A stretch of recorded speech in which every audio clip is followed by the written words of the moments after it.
મચ્છુ ડેમમાંથી પાણી છોડતા અગરિયાઓને નુકસાન વેઠવાનો વારો આવ્યો. ક્યારેક નર્મદા કેનાલમાંથી તો ક્યારેક નર્મદાની કેનાલ તૂટવાથી પાણી અગરિયાઓએ કરેલા મીઠાના પાટા ઘૂસી ગયાના બનાવો સામે આવી ચૂક્યા છે. ત્યારે આજે ફરીવાર મચ્છુ ડેમમાંથી પાણી છોડવામાં આવતા અગરિયાઓને ભારે નુકસાન સહન કરવાનો વારો આવ્યો હોય ત્યાં દ્રશ્ય સર્જાયા છે.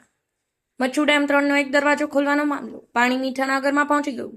ક્યારામાં પાણી ભરાતા મીઠાના ગંજ અને પાટામાં રહેલ મીઠું બગડી ગયું. કાળઝાળ ગરમીમાં અગરિયાઓ ભારે મહેનત કરી રણમાં મીઠું પકવતા હોય છે.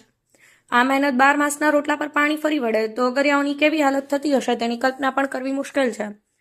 મોરબી નજીકના મચ્છુ ડેમ 3 ડેમનો એક દરવાજો ખોલીને પાણી કાઢવામાં આવતા આ પાણી માણિયા મિયાણા પાસે નારી પર અને આખડિયા રણકાંઠા વિસ્તારમાં ભરાઈ ગયા છે, જેના કારણે દરિયાકાંઠે મીઠું પકવતા અગરિયાઓને મીઠામાં પાણી પહોંચી જતા મીઠાને નુકસાન થયું છે.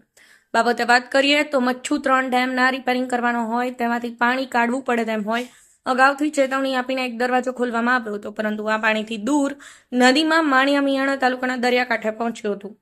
હરિપાર અને આખડિયા વિસ્તારમાં જ્યાં મીઠાના આગર છે ત્યાં પહોંચી ગયું હતું.